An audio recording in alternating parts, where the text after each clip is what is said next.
Good morning साथियों, सभी को राम राम। और आज की इस क्लास में हम बात करेंगे और हमारा जो प्रश्न पत्र है पांचवा, आप लोगों को पता है आज आपका पेपर है हिंदी भाषा शिक्षण और प्रवीणता का। उम्मीद है कि आप इसको अच्छे से करके आएंगे। आपने मैराथन क्लास भी देखी होगी और जिसने नहीं देखी वो मैराथन क्लास को जा करके देखें और इसी वीडियो के डिस्क्रिप्शन बॉक्स में आपको लिंक दे दूंगा। अब उसी पेपर से संबंधित मैं आपको कुछ इंपॉर्टेंट क्वेश्चन लेकर आया हूँ। ठीक है, सभी तरह के प्रश्न हैं, वस्तुनिष्ठ भी हैं और लघुत्रात्मक भी है, अति लघुत्रात्मक है, निबंधात्मक है। सारी जिस तरह के मेरे से मेहनत हो सकी मैं सभी प्रकार के प्रश्न आप लोगों को बताने के लिए इस वीडियो में जा रहा हूं। तो ये क्लास भी थोड़ा सा लंबा होगा, लगभग 1 घंटे के आसपास, और इसमें आप लोगों को मैं तकरीबन 30-40 के आसपास मैं आपको क्वेश्चंस बताऊंगा और तब जा कर के आप लोगों का यहाँ पर पूरा सिस्टम कवर हो जाएगा। और पहला जो क्वेश्चन है आप लोगों का ऑब्जेक्टिव टाइप का है। क्वेश्चन नंबर 1 है कि हिंदी भाषा में प्रयोग की जाने वाली लिपि कौन सी है? तो आंसर होगा आपका देवनागरी लिपि। हिंदी में देवनागरी लिपि का प्रयोग किया जाता है। नेक्स्ट है गणतंत्र भारत में हिंदी भाषा को मान्यता किस रूप में दी गई है? तो किस रूप में दी गई? राजभाषा के रूप में दी गई है, ध्यान रखना।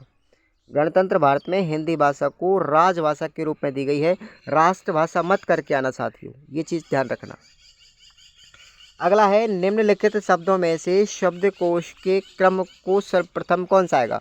तो सबसे पहले कौन सा आएगा? सुवर्ण आएगा। कौन सा आएगा? सुवर्ण यहाँ पर आ जाएगा।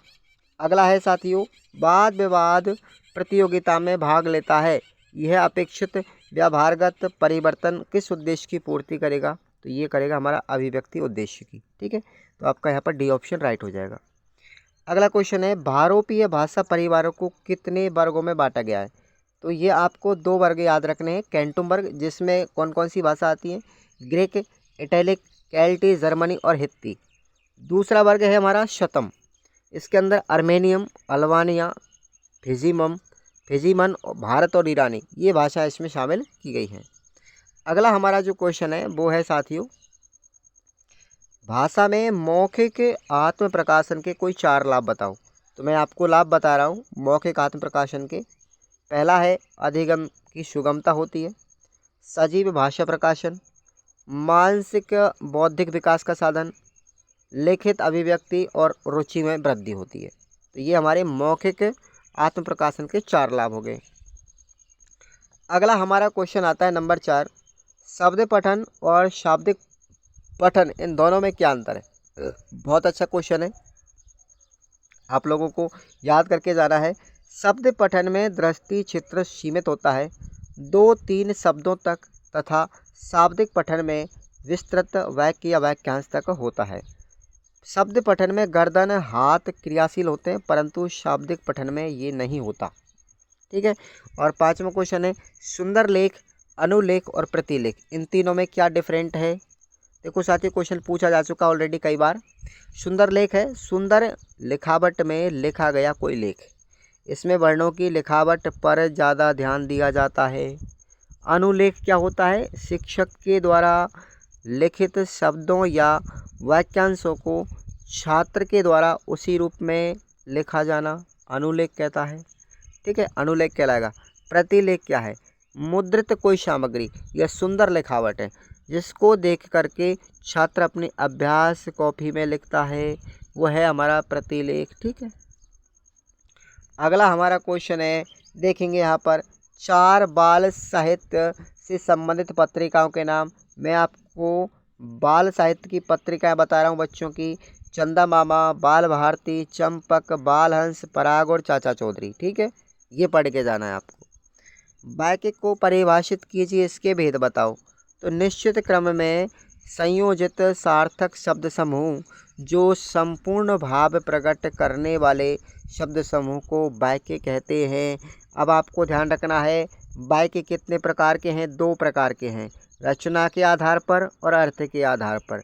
रचना के आधार पर वाक्य 3 प्रकार के हैं, सरल वाक्य, संयुक्त वाक्य और मिश्र वाक्य। लेकिन अर्थ के आधार पर 4 प्रकार के हैं, विधानार्थक शब्द, विधानार्थक वाक्य, प्रश्नवाचक वाक्य, निषेधार्थक वाक्य और आज्ञावाचक वाक्य। अगला क्वेश्चन है हमारा 8वां। देखिए 8वां क्वेश्चन है संवाद और भाषा में क्या संबंध है? इसका आंसर है संवाद से बालक की भाषा का विकास होता है, अनौपचारिक बातचीत ही संवाद है। बालक पहले संवाद करता है, बाद में औपचारिक भाषा का प्रयोग करेगा।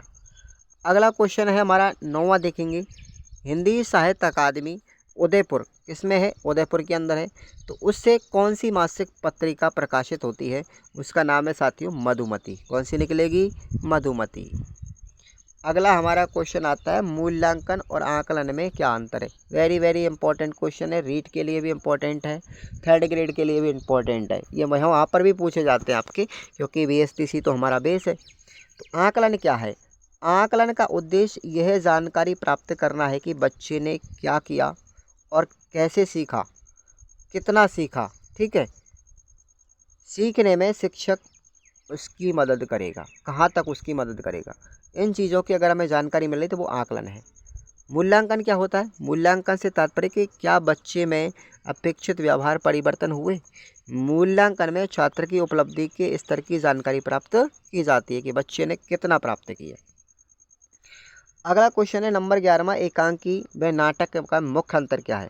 तो एकांकी को देखो, एकांकी में सीमित स्थान, अल्प समय और कम पात्र होते हैं, जबकि नाटक में विस्तृत कथानक, अधिक पात्र और दीर्घकाल होता है। एकांकी नाटक का जस्ट उल्टा होता है भाई। ठीक है, अगला क्वेश्चन देखिए यहाँ पर, बोली को परिभाषित करते हुए भाषा और बोली में क्या अंतर है, तो बहुत इंपॉर्टेंट क्वेश्चन है ये भी। अब देखिए साथियों, यहाँ पर बोली की परिभाषा सबसे पहले हम बात करेंगे। बोली किसी भाषा के एक ऐसे सीमित क्षेत्रीय रूप को कहते हैं जो ध्वनि रूप, वाक्य गठन, अर्थ, शब्द समूह तथा मुहावरे आदि की दृष्टि से उस भाषा के परिनिष्ठित तथा अन्य क्षेत्रीय रूपों से अलग होती है, किंतु इतना भी भिन्न नहीं होती कि अन्य रूपों के बोलने वाले उसे नहीं समझ सकें। क्या कहलाती है, बोली कहलाती है। अब बोली और भाषा में क्या अंतर देखो, बहुत अच्छा क्वेश्चन है ये। भाषा का क्षेत्र अपेक्षाकृत बड़ा होता है, लेकिन बोली का छोटा होता है। भाषा के अंतर्गत कई बोलियां हो सकती हैं, भाषा बोली के अंतर्गत नहीं होती। बोली भाषा से उत्पन्न होती है, भाषा व बोली में माँ बेटी का संबंध है। अगर भाषा माँ है तो बोली बेटी है। जन साधारण के द्वारा बोली जाने वाली भाषा बोली कहलाती है, और जब उसे व्याकरणिक कसौटी के द्वारा परिमार्जित कर दिया जाता है तब वह बोली क्या बन जाएगी, भाषा बन जाती है। ठीक है, तो ये आपको याद रखना है। अगला क्वेश्चन है केंद्रीय हिंदी निदेशालय का हिंदी के मानकीकरण व प्रसार में क्या योगदान है, ये आपको पढ़ के जाना है। ठीक है भाई। अगला क्वेश्चन है प्राथमिक स्तर पर आकलन करते समय किन किन बिंदुओं को ध्यान में रखा जाता है। किन किन बिंदुओं को ध्यान में रखेंगे, देखो डिजाइनिंग कितना शानदार किया मैंने। आकलन डर व भय पैदा करने वाला नहीं होना चाहिए। आकलन की प्रक्रिया में बच्चों की मौलिकता, कल्पनाशीलता, सृजनशीलता के पर्याप्त अवसर प्राप्त हों। प्रत्येक गतिविधि में हर एक बच्चे की सहभागिता हो। विशेष आवश्यकता वाले बच्चों का आकलन उनकी क्षमता और सीमाओं को ध्यान में रख कर के किया जाना चाहिए। प्रत्येक बच्चे की प्रगति का ब्यौरा रखा जाए और उसे बच्चे, शिक्षक व अभिभावकों के साथ में साझा भी किया जाए। तो ये आपको ध्यान रखना है, प्राथमिक स्तर पर आकलन करने के कौन कौन से बिंदु हैं ये मैंने आपको बताया है। अब हमारा 8वां में क्वेश्चन देखो, द्वितीय भाषा के रूप में हिंदी की क्या क्या समस्याएं हो सकती हैं, ये आप लोग खुद पढ़ लेना। ठीक है भाई। अगला क्वेश्चन है मौखिक अभिव्यक्ति शिक्षण के क्या उद्देश्य हैं। देखो जो इम्पोर्टेंट ज़्यादा है वो तो मैं आंसर सहित लिख रहा हूँ, और जो कम इम्पोर्टेंट है वो मैंने अथवा में दे दिया, उसको भी आप नज़र डाल करके पढ़ सकते हो। ठीक है, अपनी सीरीज़ में से या मैराथन में भी आपको मैंने करवा दी है। मौखिक अभिव्यक्ति शिक्षण के क्या उद्देश्य हैं, तो देखो उद्देश्य पढ़ रहे हैं हम मौखिक अभिव्यक्ति शिक्षण के। शिक्षार्थी शुद्ध, स्पष्ट, स्वाभाविक और प्रवाह युक्त वाणी में वार्तालाप एवं भाषण की क्षमता अर्जित कर सकेगा। भावानुकूल आरोह अवरोह, बल तथा अनुतान का ध्यान रखते हुए मौखिक अभिव्यक्ति कर सकेगा। मानक भाषा में सहज भाषा से अपनी बात प्रस्तुत कर सकेगा। उचित व अवसर अनुकूल भाषा शैली का प्रयोग कर सकेंगे तथा आत्मविश्वास एवं अपेक्षित हाव भाव सहित बोलने में भी निपुण हो सकेंगे। दोस्तों बिना सब्सक्राइब किए हुए मत रहिए, सब्सक्राइब तो आप ज़रूर कर लीजिएगा। और सेकंड ईयर में जब मैं आपको पढ़ाऊंगा तो बहुत शानदार तरीके से आपको नोट्स लेकर के आऊँगा, आप पूरी तरीके से पढ़ना। MCQ क्वेश्चंस भी मैं आपको कराऊँगा, तो आप पूरा यहीं से कवर करा दूँगा मैं, बिल्कुल। ठीक है साथियों। 8वां में क्वेश्चन है अभिव्यक्ति का जीवन में क्या महत्व है। ठीक है, ये आप पढ़ के जाएंगे। अगला क्वेश्चन है हमारा, पठन व वाचन में क्या अंतर है? वाचन के विभिन्न तत्व कौन कौन से हैं उनको लिखना है। बड़ा इंपॉर्टेंट सवाल है ये भी। वाचन तथा पठन, वाचन जो है वो पठन की पहली सीढ़ी है। वाचन के बाद ही पठन कौशल का विकास होगा। लिपि प्रतीकों को पहचान करके उनको जोर जोर से इस प्रकार कि श्रोता उसका आनंद ले सके, यही वाचन है।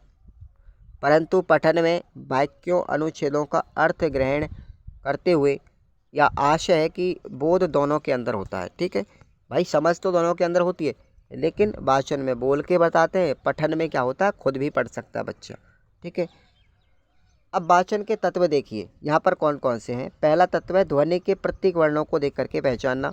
दूसरा है वर्णों के प्रयोग से शब्दों का निर्माण करना। तीसरा है शब्दों को उचित सोपान में बांटकर उचित गति से उच्चारित करना। चौथा है वाक्य को सार्थक इकाइयों में बांटकर पढ़ना। पांचवा है संदर्भ के अनुसार शब्दों का भाव ग्रहण करना। और छठवां है निश्चयात्मक बुद्धि से पठित सामग्री पर अपना मंतव्य स्थिर करना। अथवा में आपका प्रश्न मैं आपको बता रहा हूँ, पठन की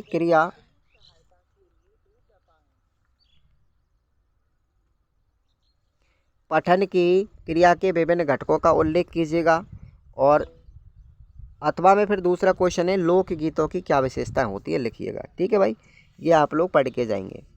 नेक्स्ट हमारा क्वेश्चन आता है, मौखिक अभिव्यक्ति के विकास के लिए भाषा शिक्षक को क्या क्या करना चाहिए? ये बहुत ही ज़्यादा इंपॉर्टेंट है, ये बहुत इंपॉर्टेंट क्वेश्चन है। तो क्या करेगा, क्या क्या काम करेगा? देखो, मौखिक अभिव्यक्ति के विकास के लिए शिक्षक क्या काम करेगा? पहले करेगा अनौपचारिक क्रियाएं। कक्षा में, कक्षा के बाहर भाषा शिक्षक विद्यार्थियों के बीच अनौपचारिक लेकिन रोचक बातचीत से छोटे बच्चों की झिझक खुल जाती है और उसमें आत्मविश्वास पैदा हो जाता है। दूसरा काम करेगा कहानी कथन। कहानी कथन के माध्यम से शिक्षार्थियों को मौखिक अभिव्यक्ति को विकसित किया जा सकता है। भाषा शिक्षक प्राथमिक स्तर पर छोटे बच्चों को कक्षा में कहानी या घटनाओं के रोचक विवरण प्रस्तुत कर सकता है। निबंधात्मक प्रश्न साथियों। उसके बाद किसी घटना के बारे में बता करके भाषा शिक्षक के रूप में छोटे बच्चों को स्वयं द्वारा देखी गई या सुनी हुई बातों या घटनाओं को अपने शब्दों में सुनाने में बहुत आनंद आता है।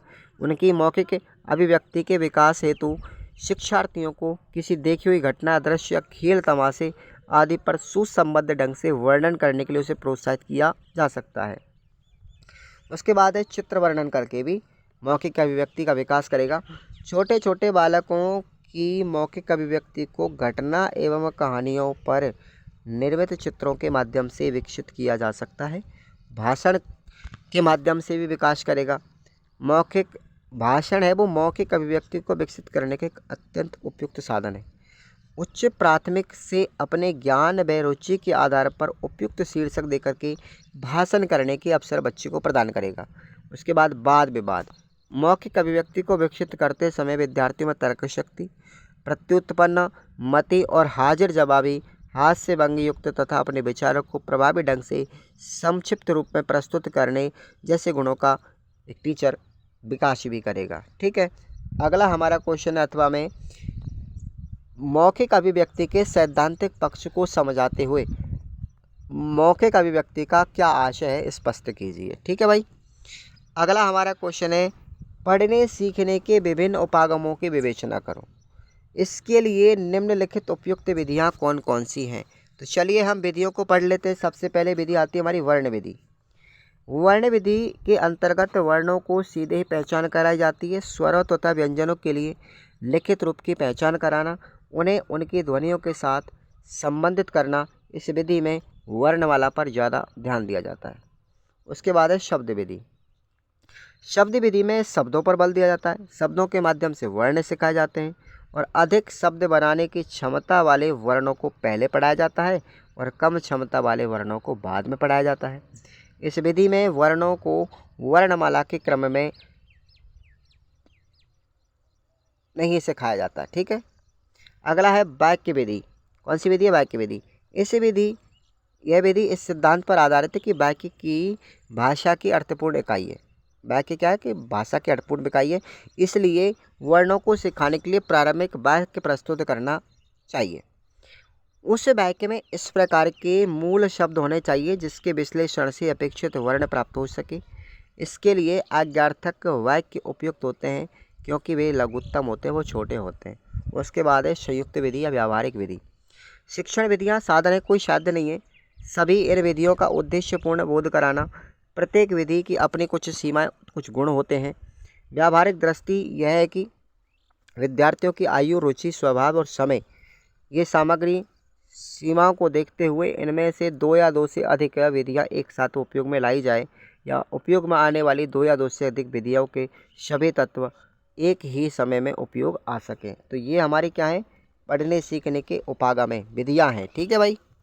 चलिए अगला हमारा 8वां क्वेश्चन है, पठन के विभिन्न स्तरों की विवेचना कीजिएगा। ठीक। अब हमारा 18वां प्रश्न देखेंगे हम। 18वां प्रश्न है, लेखन का महत्व क्या है और उसकी क्या उपयोगिता है। मनुष्य की अभिव्यक्ति स्थायी रहे, अन्य व्यक्ति जब भी चाहें उस अभिव्यक्ति को जान सकें, इसके लिए लिखित अभिव्यक्ति जरूरी है। मौखिक अभिव्यक्ति तो एक बार मुखरित होने के पश्चात अंतरिक्ष में विलीन हो जाती है। श्रोता उसे अगर पुनः सुनना चाहे तो मौखिक अभिव्यक्ति की पुनरावृत्ति करनी पड़ती है। हम जानते हैं कि लिखित अभिव्यक्ति उसमें 4 महत्वपूर्ण बिंदु है, सुस्पष्टता, शुद्धता, क्रमबद्धता और सुसंबद्धता। ठीक है।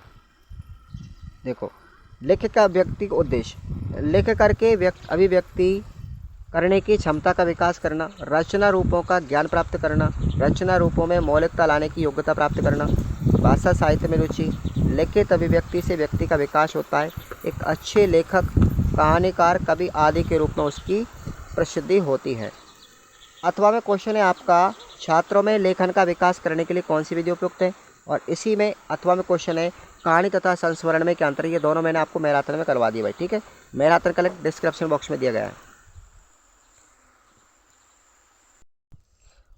अब हमारा अगला क्वेश्चन है 19वें नंबर का, कि कहानी के आवश्यक तत्वों की समीक्षा कीजिए। तो साथियों, कहानी के विभिन्न तत्व जैसे कथानक, देशकाल, पात्र, संवाद, भाषा शैली, परम उत्कर्ष आदि है। ठीक है।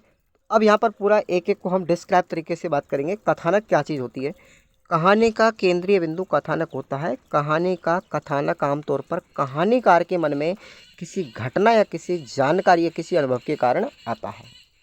देशकाल क्या होगा, इस घटना, पात्र या समस्या का अपना देशकाल है। कथानक का स्वरूप बन जाने के बाद कहानीकार कथानक के देशकाल या स्थान को पूरी तरह से समझ लेता है और कहानी को प्रामाणिक और रोचक बनाने के लिए बहुत आवश्यक है। उसके बाद है पात्र और चरित्र। ठीक है, चरित्र चित्रण। इस पात्र का अपना स्वरूप, हर पात्र का अपना स्वरूप, स्वभाव और उद्देश्य होता है। कहानी में वह विकसित भी होता है या अपना स्वरूप भी बदलता है, और पात्र की भूमिका ही कहानी को आकर्षित करती है। उसके बाद है चौथा, संवाद तत्व।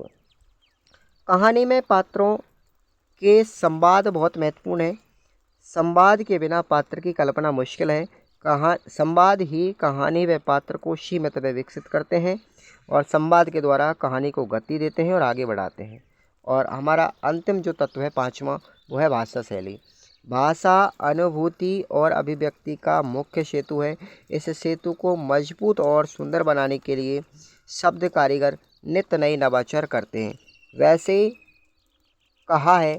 वैसे हर कहानीकार अपनी प्रकृति के अनुसार भाषा व शैली का चुनाव करता है।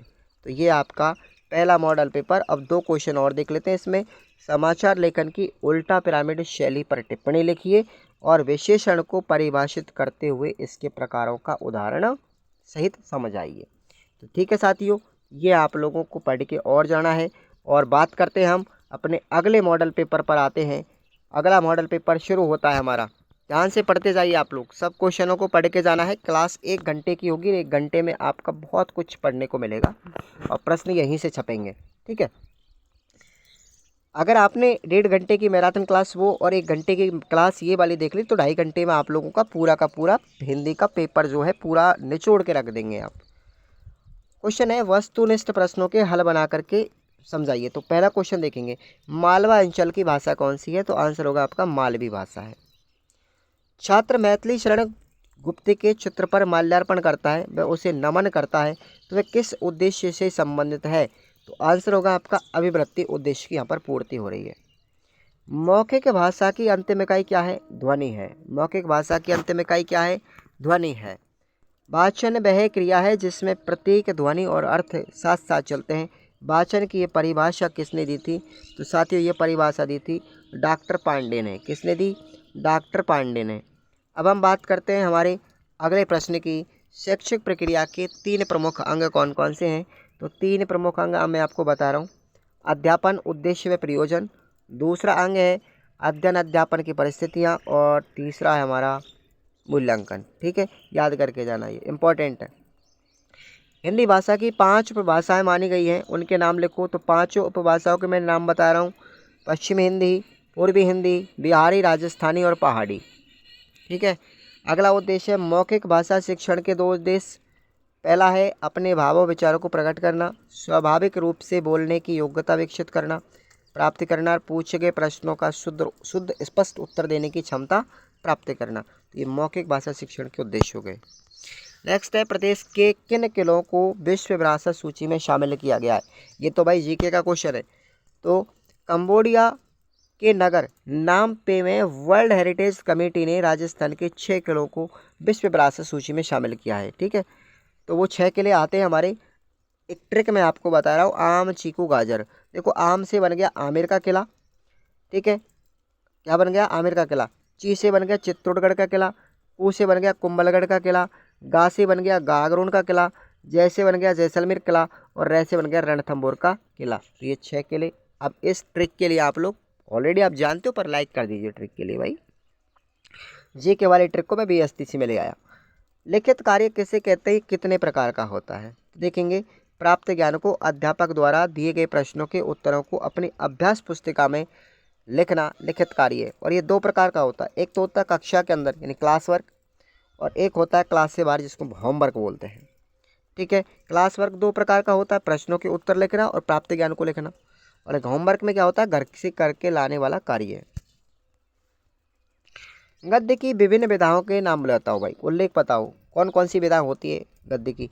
तो कहानी, उपन्यास, निबंध, रिपोर्टाज, संस्मरण, रेखा चित्र, पत्र शैली, डायरी शैली, जीवनी, आत्मकथा, ये सब है। अब हमारा प्रश्न आ गया, जीवनी और आत्मकथा में क्या अंतर है? ठीक है, जीवनी और आत्मकथा में क्या संबंध है, आत्मकथा संस्मरण में क्या अंतर है, तो पढ़ के जाना। मैंने आपको मैराथन में सब बताया। जीवनी, आत्मकथा, ये जो विधाएं हैं हमारी, कहानी, उपन्यास, निबंध, रिपोर्टाज, संस्मरण, रेखा चित्र, ये सारे के सारे मैंने मैराथन क्लास में इनकी डिटेल्स बताई है। यहाँ पर हम प्रश्न पढ़ रहे हैं, जीवनी और आत्मकथा में क्या अंतर? तो जीवनी क्या है? जीवनी में किसी आदर्श पुरुष के जीवन का वर्णन लेखक करता है, जबकि आत्मकथा वो है कि लेखक स्वयं अपने जीवन की घटनाओं को खुद ही लिखता है। ठीक है। अगला क्वेश्चन है, घोष व अघोष व्यंजन में क्या होते हैं? तो घोष व्यंजन ध्यान रखना कौन कौन से होते हैं। घोष व्यंजन है सघोष ध्वनियों के उच्चारण के समय जो स्वत अर्थ का उत्पन्न होती है, वो घोष वर्ण कहलाते, व्यंजन कहलाते हैं। और कौन कौन से? वर्ग का पहला और दूसरा जो वर्ण है उसके साथ साथ हमारे अंतस्थ व्यंजन है। ठीक है, और एक आता है हमारा है, तो ये क्या है हमारे सब घोष वर्ण है। अघोष वर्ण की बात करें, ठीक है, वर्ग के उच्चारण के समय स्वर तंत्रिकाओं में कंपन उत्पन्न नहीं होगा, वो अघोष व्यंजन कहलाएंगे। वर्ग का तीसरा, चौथा और पांचवा, हालांकि मैंने इनकी डिटेल्स आपको मैराथन में बता दी है। अब बात करते हैं विशेषण और प्रविशेषण में क्या अंतर है। जो शब्द संज्ञा या सर्वनाम की विशेषता बताते हैं उसे विशेषण कहते हैं। एक एग्जाम्पल के माध्यम से समझते हैं, जैसे वह अधिक बोलता है, तो वह तो सर्वनाम हो गया, और अधिक क्या हो गया? विशेषण, और बोलना हमारी क्रिया है। तो विशेषण की विशेषता बताने वाले शब्दों को प्रविशेषण कहेंगे। जैसे वह बहुत अधिक बोलता है, अधिक तो विशेषण हो गया, लेकिन अधिक की विशेषता क्या बता रहा है? बहुत, तो ये प्रविशेषण हो गया बहुत। ठीक है। सहस्वर वाचन की 4 विशेषताएं देखो भाई कौन कौन सी है। शब्दों की ध्वनियों का ज्ञान होता है, शब्दों के अर्थ का पता चलता है, वाचन का हम ढंग सीखते हैं, और विराम चिन्ह लगाना भी सीख लेंगे। अब हमारा आता है अगला क्वेश्चन, राजस्थान की प्रमुख बोलियां कौन कौन सी हैं? तो भाई पश्चिम राजस्थान की अगर हम बात करें क्षेत्र की, तो ये बोलियां हैं। देखो, पश्चिम राजस्थान के क्षेत्र में कौन से जिले आएंगे? जोधपुर, बीकानेर, जैसलमेर, उदयपुर और गौड़वाड़ी। तो इसमें बोली कौन सी आएंगी? मारवाड़ी, बीकानेरी, मेवाड़ी, शेखावाटी और सिरोही। ठीक है। उसके बाद में उत्तर पूर्वी राजस्थान के क्षेत्र आते हैं अलवर और भरतपुर, इसमें अहिरवाटी और मेवाती भाषा बोली जाती है। मध्य पूर्वी राजस्थान में जयपुर, कोटा, बूंदी क्षेत्र आता है जिसमें ढूंढाड़ी, किशनगढ़ी और अजमेरी भाषा बोली जाती है। दक्षिण पूर्वी राजस्थान में मालवा के आसपास के क्षेत्र है जिसमें मालवी बोली बोली जाती है। और दक्षिणी राजस्थान जो निमाड़ के आसपास आता है उसमें निमाड़ी बोली बोली जाती है। और अथवा में आपका प्रश्न है कि आधुनिक भारतीय आर्य भाषाओं के विकास की प्रक्रिया को समझाइए, पढ़ के जाएंगे आप खुद। अगला क्वेश्चन है हिंदी भाषा शिक्षण के उद्देश्य। हिंदी भाषा शिक्षण के उद्देश्य कौन कौन से हैं कि बच्चों की घरेलू भाषा व मानक भाषा के बीच जुड़ाव स्थापित करना, बच्चों को लिखित व मौखिक अभिव्यक्ति के अवसर उपलब्ध करवाना, बच्चों को प्रश्न पूछने और अपनी बात कहने के भरपूर अवसर उपलब्ध करवाना, बच्चों के भाषाई पूर्व ज्ञान को तरजीह देते हुए उसके उपयोग के नए संदर्भ व संभावनाएं खोलना। और देखिए आगे, बच्चों के दैनिक जीवन के अनुभवों के द्वारा बनाए गए अनुभवों से परिचित करवाना, विभिन्न सांस्कृतिक व वर्गों के बच्चों के अनुभवों से मिलकर परस्पर सीखने के अवसर उपलब्ध करवाना और नई विधाओं से परिचित करवाना। ये होता है भाई साहब, ठीक है, ये डबल से आ गया। अगला हमारा क्वेश्चन है साथियों, यहाँ पर देखिए, भाषा दैनिक जीवन में किन किन पहलुओं को प्रभावित करती है, ये अथवा में क्वेश्चन, ठीक है, पढ़ के जाना है। अब बात करेंगे शब्द व अर्थ एक दूसरे के पूरक है, इस कथन के आधार पर शब्द शक्ति क्या होती है परिभाषित कीजिए। तो सबसे पहले हम शब्द शक्ति क्या है इसकी परिभाषा देखो। भाषा का निर्माण वाक्यों से होता है और वाक्यों का निर्माण शब्दों से। शब्द भाषा की सबसे छोटी सार्थक इकाई है। हर शब्द किसी वस्तु, व्यक्ति, क्रिया, गुण आदि का बोध कराता है, जैसे पुस्तक, राकेश, हंसना आदि। ये जो शब्द हैं इनको सुनते हैं तो हमारे मस्तिष्क में इनका अर्थ बिंब उभर के आता है। शब्द व अर्थ परस्पर पूरक हैं। अर्थ के बिना शब्द निरर्थक है और वही बिना शब्द के अर्थ संभव नहीं है। हर शब्द के अर्थ को जानने के लिए प्रक्रिया होती है जिसको हम शब्द शक्ति कहते हैं। शब्द शक्ति के माध्यम से हम शब्द के अर्थ को जान लेते हैं। शब्द शक्ति 3 प्रकार की होती है, अभिधा शब्द शक्ति, लक्षणा शब्द शक्ति और व्यंजना शब्द शक्ति। तो याद कर लेना प्रश्न को। अगला है आकलन की आवश्यकता क्यों पड़ी और आकलन करने के विभिन्न तरीके कौन कौन से हैं, ये आपको पढ़ के जाना है। मैराथन में करवा दिया मैंने। पठन क्रिया के घटकों का उल्लेख कीजिए। तो पठन क्रिया के मैं आपको 5 घटक बता रहा हूँ। पहला है दृष्टि पटल का विस्तार करना। प्रारंभ में बालक की दृष्टि वर्ण तक ही सीमित रहती है। बालक एक वर्ण से दूसरे वर्ण को देखता हुआ पढ़ता है। धीरे धीरे अभ्यास करते रहने पर बालक की दृष्टि का क्षेत्र विस्तार शब्द तक पहुंच जाता है। शब्द बिंब से अर्थ ग्रहण करने की अनुमान मूलक योग्यता विकसित होती है। और तीव्र गतिपूर्वक पठन करना। जब कोई बालक अटक अटक कर पठन करते तो दोषपूर्ण होता है। तो बालक का पठन अर्थ ग्रहण करने वाला हो। ठीक है भाई। अर्थ ग्रहण की विविध योग्यताओं का अधिकार विकसित होना चाहिए। तत्काल निर्णय लेने की क्षमता। पठन क्रिया में अर्थ ग्रहण तत्काल होना चाहिए, उसमें दुविधा की स्थिति नहीं हो। अथवा प्रश्न है शब्द पठन और वाक्य पठन विधि को उदाहरण सहित समझाइए। ठीक है, तो पढ़ के जाएंगे आप लोग। मानकीकरण से क्या आशय है, इसकी प्रक्रिया का उल्लेख आपको करना है। सबसे पहले बात करेंगे मानकीकरण, स्टैंडर्डाइजेशन। ठीक है, केंद्रीय हिंदी निदेशालय के अनुसार ये प्रश्न मैंने आपको फर्स्ट मॉडल पेपर में अथवा में दिया था, तो मैं उसका आंसर यहाँ पे बता रहा हूँ। तो देखेंगे यहाँ पर कॉम्प्रोमाइज़ करना है आपको एक दूसरे में। तीनों ही प्रश्न पत्रों को आप पढ़ेंगे तो आपको सारे प्रश्नों के जवाब उल्टा सीधा मिल जाएंगे। ठीक है, सबके सवाल आपको जवाब इसमें मिल जाएंगे वीडियो में। केंद्रीय हिंदी निदेशालय के अनुसार मानक का अभिप्राय है किसी वस्तु की गुणवत्ता की वह स्थिति जिसके आधार पर वह वस्तु आदर्श रूप में स्वीकृत होती है, स्थिर होती है, मानकीकरण कहलाता है। मानक होने का सही भाव मानकता कहलाता है। अतः किसी वस्तु के मनमाने ढंग से प्रयोग करने की या प्रयोग की प्रवृत्ति को रोक कर या नियंत्रित कर अनुकरण योग्य स्थिति में लाने के लिए उसके विविध रूपों की आवश्यकता अनुसार परिवर्तन करके समान लक्षणों से युक्त करना क्या कहलाएगा, मानकीकरण कहलाएगा। मानकीकरण की प्रक्रिया के बारे में ध्यान देंगे। हिंदी किसी भाषा का सहज रूप से मानक भाषा बनने की ओर बढ़ना उसके उद्भव के बाद से ही प्रारंभ हो जाता है। भाषा जब सहज द्वारा व्यवहार रूप में होती है तो और बच्चा उसके अनुकरण में गलती करता है, अर्थात ध्वनि, शब्द, वाक्य किसी भी स्तर पर मान्यता प्राप्त प्रयोग करता है तो बुजुर्ग और अनुभवी लोग उसे रोक देते हैं और उसके सही रूप पर बल देते हैं। इस प्रकार भाषा में एक रूपता बनाए रखने के मकसद से मानकीकरण की प्रक्रिया आरंभ से शुरू हो जाती है, जो लगातार चलती रहती है। मानकीकरण या मानकीकृत भाषाओं का इतिहास व्यक्तियों तथा संस्थाओं के इतिहास से जुड़ा है। जो अलग अलग भाषाओं में मानकीकृत अलग अलग ढंग से होता है। जैसे हिंदी, ऐसे मानकीकरण जिस तरह होता है उसी तरह तिब्बत में नहीं होगा।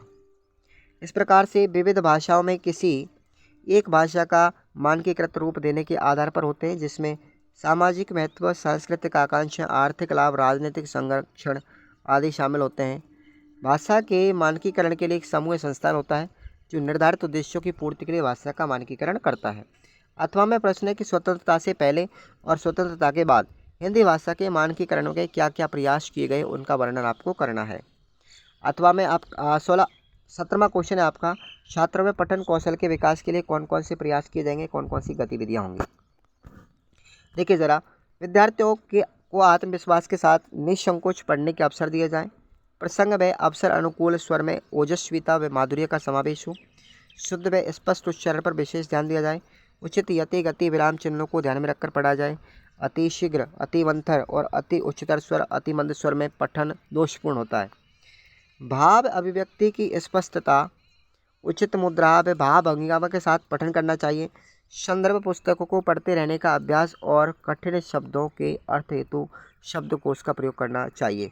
अब पठन कौशल के लिए कौन कौन सी गतिविधियां अपनाएंगे हम। सबसे पहले बात करेंगे हम, आदर्श पठन करवाना चाहिए। शिक्षक को आदर्श पठन भावपूर्ण या प्रभावपूर्ण शुद्ध उच्चारण व हाव भाव के साथ पढ़ना चाहिए। अनुसरण पाठ करवाएंगे छात्रों से, अनुकरण वाचन करवाएंगे बच्चों से। उसके बाद बच्चों को अभ्यास कार्य देंगे। जिस अभ्यास कार्य में बाल गीत, अभिनयात्मक बाल कविता आदि का हाव भाव के साथ पठन करना, शब्दकोश देखने का अभ्यास करना। प्रतियोगी परीक्षाएं करवाई जाएंगी, गद्य पठन की, कविता पठन की। अर्थ ग्रहण करते हुए कवि पठन की क्षमता के विकास के लिए उसे बच्चों से प्रश्न भी करवाए जाएंगे। ठीक है भाई। और अगला हमारा अथवा क्वेश्चन है, पठन कौशल का मूल्यांकन या आकलन कैसे करें, समझाइए। 18वां क्वेश्चन देखेंगे यहाँ पर, वेरी वेरी इंपॉर्टेंट है। सबसे पहले बात करेंगे पल्लवन की। टिप्पणी लिखनी है, आपको 2 पॉइंट दे देगा। तो पल्लवन क्या है? सामान्यतः जब हम किसी के संक्षिप्त भाषण या लेख को विस्तार होता है तब साहित्य की भाषा में उसे पल्लवन कहा जाता है। उस भाषा में उन शब्दों की आवश्यकता या व्याख्या करनी पड़ती है जो सामान्य व्यक्ति के अनुभव के दायरे से बाहर होती है। इसका अर्थ यह हुआ कि विस्तार करने में सबसे पहला बिंदु व्याख्या करना होता है। कई बार अपने द्वारा की गई व्याख्या को व्यक्ति दूसरे शब्दों में प्रस्तुत करता है, यानी प्रकार अंतर से वह उसी बात को दोहराता है। और विस्तार करने का दूसरा बिंदु दोहराना होता है। लेखक या वक्ता को इससे प्रभावित बनाने के लिए उदाहरण भी देना होता है। उसके बाद में लिखित अभिव्यक्ति में विचारों की क्रमबद्धता, ये दूसरा पॉइंट है। लिखित अभिव्यक्ति में विचारों की अभिव्यक्ति क्रमबद्धता का होना आवश्यक है, क्योंकि क्रमबद्धता के अभाव में विषय को समझने में कठिनाई आती है और कभी कभी अर्थ का अनर्थ हो जाता है। लिखित अभिव्यक्ति में विचारों की क्रमबद्धता का ध्यान रखने के लिए हमें कुछ उपाय और करने हैं।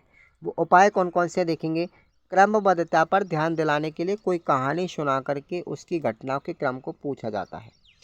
प्रातः स्कूल आने के लिए कौन कौन से कार्य किए गए, इनको भी हमें क्रमानुसार करना है। किसी समारोह की घटना को क्रमबद्ध तरीके से सुनने और लिखने के लिए कहा जा सकता है। विद्यार्थी से अपनी दैनिक चर्या या दिनचर्या लिखने को भी कहा जाए। तो ये क्या है, लिखित उपाय हैं क्रमबद्धता को ध्यान में रखने के। अथवा में प्रश्न है आपका, नाट्य शैली को परिभाषित कीजिए और अच्छे समाचार पत्र की क्या विशेषताएं, इन पर आपको टिप्पणी याद करनी है। अब हम बात करते हैं हमारा अथवा में 19वां प्रश्न आता है, बाल साहित्य से क्या तात्पर्य है। बाल साहित्य क्या होता है देखेंगे साथियों। परिभाषा देकर के हिंदी में बाल साहित्य का परिचय बताइए। सबसे पहले हम बात करते हैं बाल साहित्य की। गद्य पद्य की सरल और छोटे छोटे वाक्यों की वे रचनाएं जो बालकों के लिए उपयोगी हो, बाल साहित्य कहलाती है। बाल साहित्य में लेखक बालक जैसा स्वयं अनुभव करता हुआ रोचक आकर्षक रचनाएं करता है। इसमें कठिन शब्दावली, व्यंजन गुच्छ और लंबे वाक्य और विस्तृत आकार की कहानियाँ बिल्कुल नहीं होती। अब बाल साहित्य का परिचय। हिंदी बाल साहित्य की एक समृद्ध परंपरा है। पंचतंत्र, हेतोपदेश, कथा, सरितसागर, जातक कथा आदि गौरवशाली धरोहर जिसे मिली है। लोक कथाओं की एक लंबी श्रृंखला हमारे पास में है। अब हम बात करते हैं कविता, कहानी।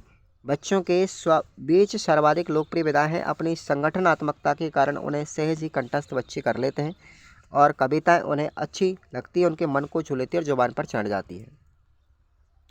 आजकल के बच्चों का अपना निजी संसार है, उस संसार में उसके अपने सपनों का कलरव है, उस संसार में उसके व्यक्तित्व और अस्मिता की ज्योति में छटा है। आज का बच्चा सिर्फ देखता ही नहीं, सोचता भी है। वह विविध मुद्दे रखता है और उस मत को लेकर के बड़ों के साथ बहस करने भी लग जाता है। ठीक है। संचार माध्यमों की प्रगति ने आज के समय में जो वैश्विक चेतना उत्पन्न करती है, उससे उनमें आत्मविश्वास और पैदा हो गया है। अथवा में प्रश्न है, क्रिया किसे कहते हैं?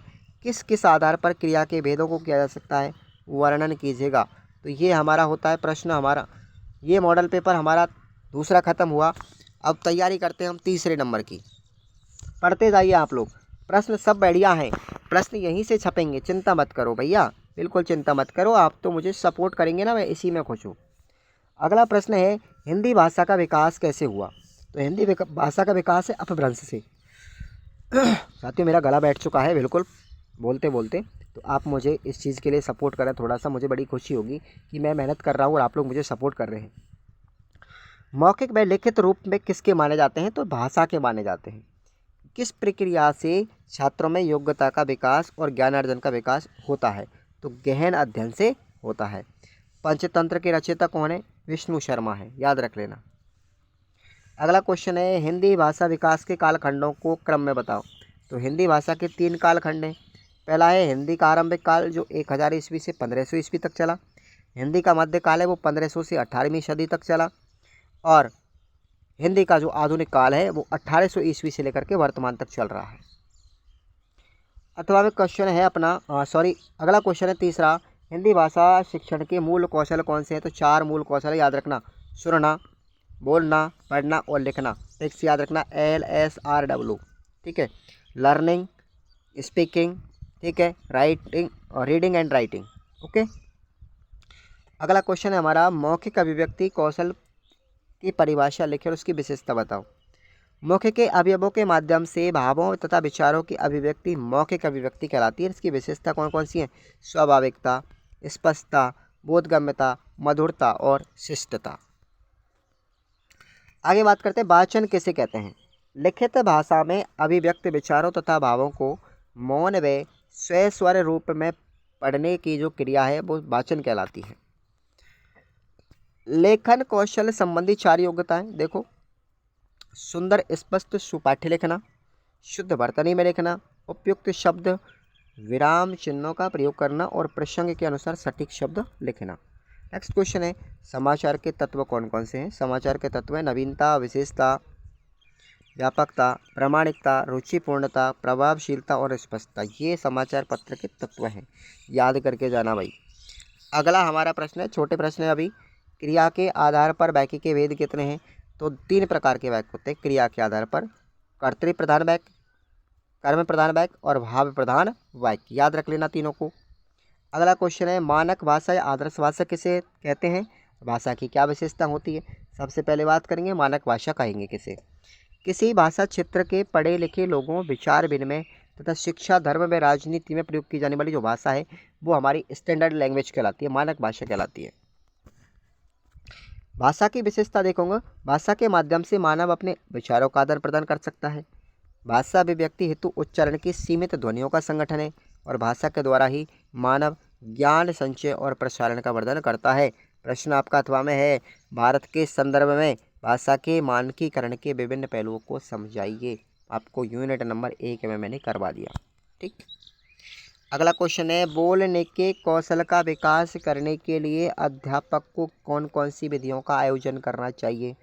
तो सबसे पहले करेगा कि बच्चों के साथ अनौपचारिक वातावरण में उनकी अपनी भाषा में वार्तालाप करें। परिचित मूर्त वस्तुओं और चित्रों को देख करके बात करें। छोटे वाक्यों के अभ्यास से बच्चों को बोलने के लिए प्रेरित करें।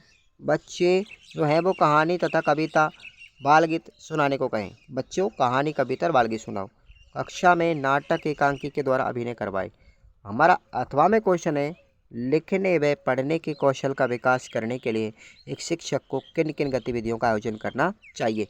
यूनिट नंबर 2 में पढ़ के जाएंगे आप लोग। ठीक है। अगला क्वेश्चन है, आकलन के विभिन्न तरीके कौन कौन से हैं? तो आकलन को 4 तरीके से करना है। व्यक्तिगत आकलन, सामूहिक आकलन, स्वयं आकलन और सहपाठियों द्वारा आकलन। चलिए शुरुआत करते हैं। व्यक्तिगत आकलन क्या है?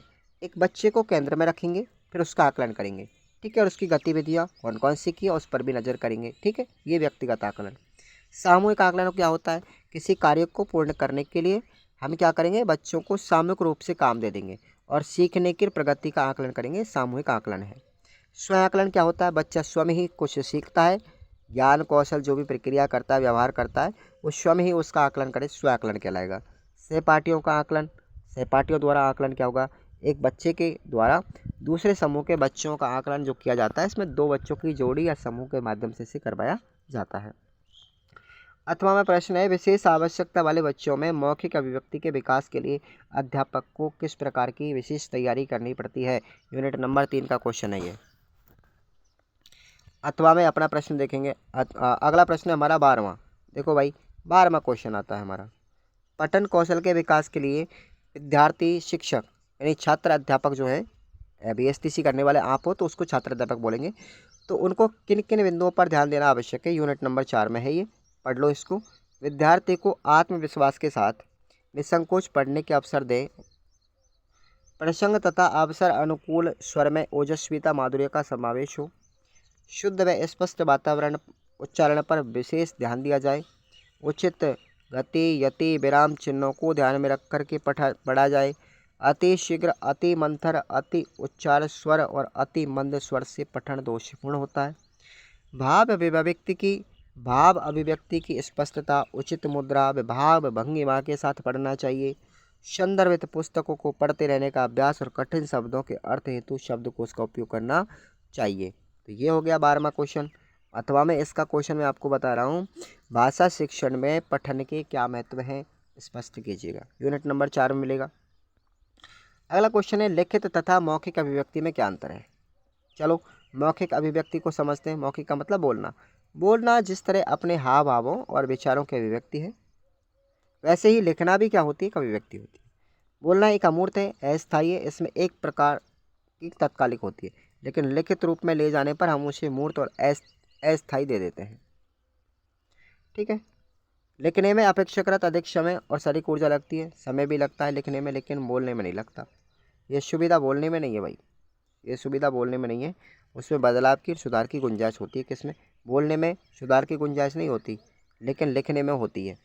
भाषा स्तर परिवेश के अनुसार लगातार बदल सकते हैं हम, परंतु बदलाव बोलने की भाषा में अधिक दिखाई देगा। लिखने की भाषा में अपना स्वरूप लंबे समय तक बनाए रखता है और बोलचाल की भाषा धीरे धीरे बदलती है। अथवा में आपका प्रश्न देखेंगे।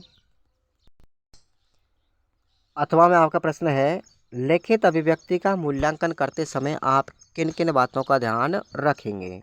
अब आइए हम बात करते हैं आत्मकथा और संस्मरण में अंतर पढ़ते हैं। आत्मकथा क्या है? आत्मकथा में जीवन की छोटी छोटी बातों का उल्लेख किया जाता है, ठीक है, और आत्मकथा में स्वयं तक ही सीमित रहने का प्रयास होता है। आत्मकथा व्यक्ति स्वयं लिखता है अपना, आत्मकथा में व्यक्तिनिष्ठ होकर के विश्व पर दृष्टि डालता है।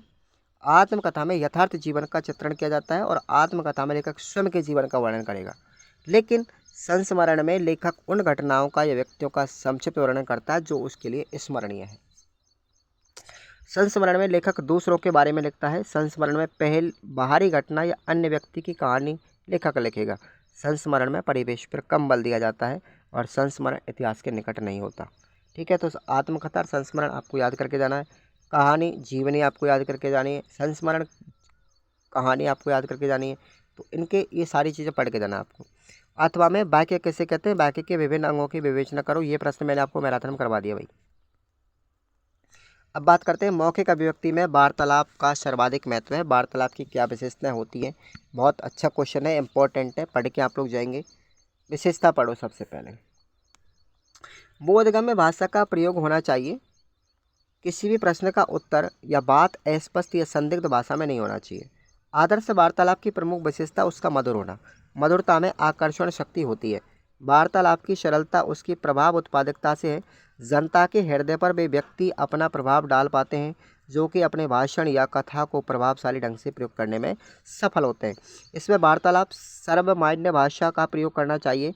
अप्रचलित शब्दों का प्रयोग वार्तालाप को निरस बनाता है। भाषा में गतिशीलता हो। वार्तालाप की शिक्षा देते समय हमें विराम पर रुकना चाहिए और यथास्थान धीमे तथा तीव्र शब्दों का प्रयोग करना चाहिए। मौखिक भाषा में शिष्टाचार को भी ध्यान में रखना चाहिए। बालकों को यह बताया जाए कि वे अपने बड़ों से और छोटों से तथा मित्रों से किस तरीके से वार्तालाप करें। बातचीत करते समय बनावटी शब्दों का प्रयोग हास्यास्पद लगता है। वार्तालाप में स्वाभाविकता भी होनी चाहिए। अथवा में प्रश्न में आपको बता रहा हूँ, 15वें का अथवा है, मौखिक अभिव्यक्ति के विभिन्न पहलू कौन कौन से हैं स्पष्ट कीजिएगा। यूनिट नंबर 3 में आपको मिलेगा। अगला क्वेश्चन आता है हमारा नंबर 16। कहानी तथा कविता पठन में क्या क्या सावधानी रखनी चाहिए। कहानी पढ़ते समय कौन कौन सी सावधानी रखेंगे, कविता पढ़ते समय कौन कौन सी सावधानी रखेंगे, आइए हम एक एक पॉइंट पर विस्तार से चर्चा करते हैं। कहानी पठन में रखी जाने वाली सावधानियाँ। पहली है सप्रभाव भावपूर्ण कहानी वाचन कहानी के लिए आवश्यक है। कहानी के पठन में जिज्ञासा बनी रहती है, ठीक है, जिज्ञासा बनी रहनी चाहिए। यदि एक कहानी कई विद्यार्थियों से पढ़वानी है तो उसे घटनाओं तथा दृश्यों के आधार पर कुछ इकाइयों में बांटना चाहिए। कहानी पठन के बीच में उच्चारण की त्रुटियों का संशोधन करना उचित नहीं है, किंतु विद्यार्थियों के द्वारा कहानी के वाचन से पहले शिक्षक के द्वारा स्वयं कहानी का आदर्श वाचन उपयोगी होता है। पूरी कहानी का वाचन होने के बाद उस पर प्रश्न भी पूछने चाहिए। तो ये कहानी पढ़ने के समय सावधानी रखने की बात करिए। अब हम बात करते हैं कविता पठन में सावधानियाँ। ध्वन्यात्मक कविताओं के तुक तथा लय का ध्यान रखते हुए पढ़ा जाए। वर्णनात्मक कविता का वाचन कविता में वर्णित घटनाओं की प्रकृति के अनुसार हाव भाव के साथ किया जाए। भावात्मक कविता पाठ को कविता में निहित हर्ष सुख उत्साह प्रेम आदि के भावों को व्यंजित करते हुए पढ़ा जाए। और विचारात्मक कविता में जो धीमी गति से पढ़ें ताकि विचार का बिंब बन सके। अथवा में प्रश्न में आपको दे रहा हूँ, बच्चों के द्वारा पढ़ना सीखने के विभिन्न चरणों के उल्लेख कीजिए। यूनिट नंबर 4 में मिलेगा। बात करते हैं हम लेखन के विभिन्न पहलू कौन कौन से हैं।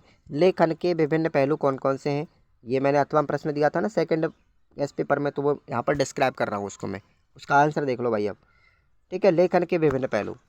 आकृति ध्वनि तथा अर्थ संबंध। आमतौर पर अक्षर की ध्वनि उसकी आकृति और उसके अर्थ के आपसी संबंध को लिखना और उसे समझना ही पढ़ना सीखने की शुरुआत माना जाता है। ध्वनि आकृति और अर्थ के इस संबंध को लिखित रूप में जब बच्चा प्रकट करता है तो वह लिखना सीखने की शुरुआत है आमतौर पर स्कूल में आने के बाद होता है। लेखन आरंभ करने की योग्यता। बच्चों में लिखना शुरू करने की योग्यता से अभिप्राय है उन गुणों से को विकसित करने से है जो अक्षर शब्द और वाक्य लेखन के लिए जरूरी है। हाँ, जितना संभव हो लेखन की सुंदरता पर भी ध्यान दिया जाना चाहिए। शब्द वाक्य विराम चिन्ह आदि के प्रयोग पर अधिकार। जब बच्चों में लेखन प्रारंभ करने की योग्यता आ जाए, यानी वे सुंदर और सुडौल वर्णों की आकृति बनाना सीख जाएं, तो शब्द लिखना सिखाने की प्रक्रिया आरंभ होती है। जब बच्चा 2 या 3 वर्णों के शब्दों को लिखना सीख लेते हैं तो संयुक्त वर्ण वाले शब्दों के लेखन का आरंभ हो जाता है। इस प्रकार सभी प्रकार के वर्णों से शब्दों तक पहुंचने का अभ्यास करने से छात्र जल्दी सीख पाएंगे और अपने उच्चारण के आधार पर लिखना भी सीख जाएंगे। अब हमको अथवा प्रश्न याद रखना है, लेखन के विकास के विभिन्न चरणों का विस्तार रूप पर उल्लेख कीजिएगा। यूनिट नंबर 5 में आपको मिल जाएगा। अब हम बात करते हैं निम्नलिखित में से किन्हीं 2 की मौलिक विशेषताएं। देखो, कविता की विशेषता पढ़ो, चाहे कहानी की पढ़ो, चाहे निबंध की, चाहे एकांकी की। मैं आपको यहाँ पर कविता की बता रहा हूँ। नंबर 1, काल कल्पनाओं के विकास में शुद्ध गति पूर्वक प्रभावी ढंग से उच्चारण में कविता की सर्वाधिक भूमिका रही है। छोटे छोटे बालक तुकबंदियाँ करते हुए भाषा का ज्ञान प्राप्त करते हैं। और बाबू श्याम सुंदर दास ने क्या कहा है, कविता रसात्मक रीति से सजी हुई भाषा है जिसमें भावों की व्यंजना होती है। अब इसकी विशेषता देखो, कविता में विचारों की अपेक्षा भावों की प्रधानता रहती है और कविता जीवन की आलोचना है। जीवन के सुंदर चित्रण में ही कविता का आकर्षण है। ठीक है। अब हम बात करते हैं निबंध की विशेषता। देखो, यह गद्य शैली है, नियम पूर्वक छंद रहित भाषा निबंध रचना ही निबंध है। निबंध गद्य शिक्षण के महत्व का, शब्दार्थ का, शब्द प्रयोग का शिक्षण संभव है। गद्य के माध्यम से दूसरों के विचारों को सही रूप से शीघ्रता से ग्रहण किया जा सकता है। कम समय में अधिक से अधिक ज्ञान भी दिया जा सकता है। गद्य शिक्षण के द्वारा बालकों की कल्पना को जागृत करने में उससे सृजनात्मकता का विकास किया जा सकता है। गद्य में रचनात्मक कार्य करना, पद्य आदि भाव प्रधान रचनाओं की अपेक्षा की जाती है। ठीक है, सरल भी होती है। अब आपको बात करना है अथवा में अल्प प्राण व महाप्राण व्यंजनों की क्या करनी है, अंतर करना। अल्प प्राण किसे कहेंगे, महाप्राण किसे कहेंगे, घोष किसे कहेंगे, अघोष किसे कहेंगे, मैंने सब पढ़ा रखा भाई, ये सब मैराथन मारे हैं। ठीक है, पढ़ के जाएंगे। तो ये आप लोगों का कंप्लीट ये क्लास होती है MCQ वाली, क्वेश्चन वाली। ठीक है, इसमें P/Q भी आ गए, नए क्वेश्चंस भी आ गए। ठीक है, फेवरेट क्वेश्चंस भी आ गए, सारे के सारे मैंने कवर करा दिए हैं। प्रश्न तो बाहर जाने का सवाल ही नहीं है अगर आपने दोनों क्लास अटेंड कर ली। मैराथन क्लास की लिंक आपको डिस्क्रिप्शन बॉक्स में मिल जाएगी। और भैया चैनल को प्लीज़ सब्सक्राइब कर लो यार, सब्सक्राइब कर दो प्लीज़ चैनल को। इतनी मेहनत कर रहा हूँ आपके लिए, इतना गला फाड़ रहा हूँ, तो कम से कम इतनी तो आपको दया आनी चाहिए कि वीडियो को लाइक और शेयर और सब्सक्राइब तो कर दो, कौन सा पैसा लग रहा है। ठीक है साथियों, मिलते हैं नेक्स्ट पेपर के साथ में। अगला हमारा जो पेपर होगा वो होगा साथियों इंग्लिश का। कौन सा होगा, इंग्लिश का होगा। और इंग्लिश के पेपर के लिए आपको बहुत मेहनत करनी है और मेरे साथ साथ आपको पढ़ना है। ठीक है साथियों, जय हिंद, जय भारत।